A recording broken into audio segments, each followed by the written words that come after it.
क्षेत्रमोहन foundation आनुकूल्य रे Kalinga smart school और premier institute of computer studies रो अष्टमतम वार्षिकोत्सव भोलानाथ विद्यापीठ परिसर में पारित हो जाइछि। विद्यालय प्रिंसिपल मिस प्रज्ञा शुभमिता प्रतिहारी स्वागत भाषण और अतिथि परिचय प्रदान करथिले। विद्यालय अध्यक्ष लायन संजय कुमार प्रधान वार्षिक विवरणी और स्कूल लक्ष्य और उद्देश्य वर्णना करथिले। विद्यालय अभ्यर्थना कमिटी अध्यक्ष सिद्धार्थ राय पौराहित्य रे आयोजित एही सभारे मुख्य अतिथि भावे पूर्वतन विधायक श्रीयुक्त जयंत कुमार षडंगी जोग देइथिले। मुख्य वक्ता भावे सूचना और लोक संपर्क उपनिर्देशक श्रीयुक्त संतोष कुमार सेठी जोग देइ पिलामानंक भविष्यत गठन रे विद्यालय सहित परिवार लोकंक भूमिका गुरुत्वपूर्ण, तेणु पितामाता तथा गुरुजन माने निज आचरण और उच्चारण रे समानता रखिले पिलामाने सठिक शिक्षा लाभ करिपारिबे बोली कहिथिलु। अन्यतम सम्मानित अतिथि भाବରେ उत्कल विद्युत परिषदर अध्यक्ष श्रीयुक्त मनोज रथ, समाजसेवी चक्रधर महापात्र जोग देइ अनुष्ठान प्रतिष्ठात्री कुंतला प्रधान को श्रद्धा सम्मान अर्पण करने सहित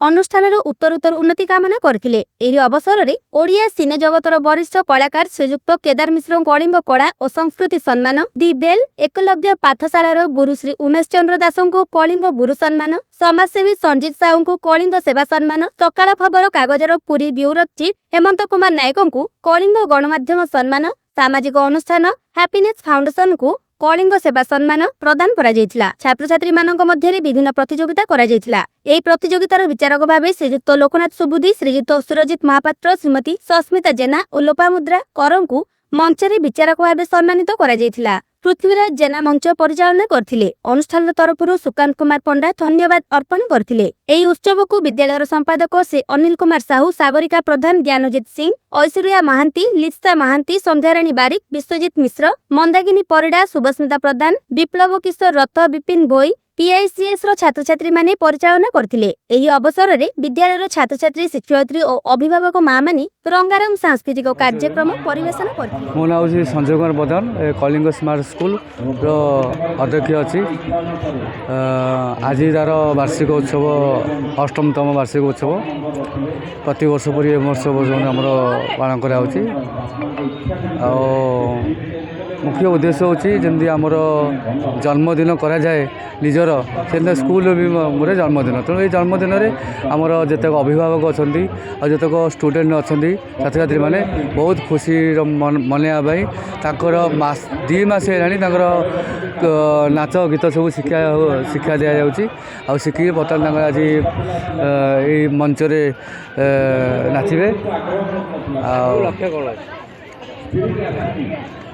मुख्य उद्देश्य होची आमे केमती पिलामानकर जो शिक्षा सहित जो कला अच्छी तार प्रतिभा को आमे उपरकू नवाई ये गोटे मंचर आवश्यकता अच्छी। तो यही मंचरे से परफॉर्मेंस देवे आउ भल कले से निश्चित भाव सारा 20 ठारू राज्य एवं देश रे ना से करेंगे।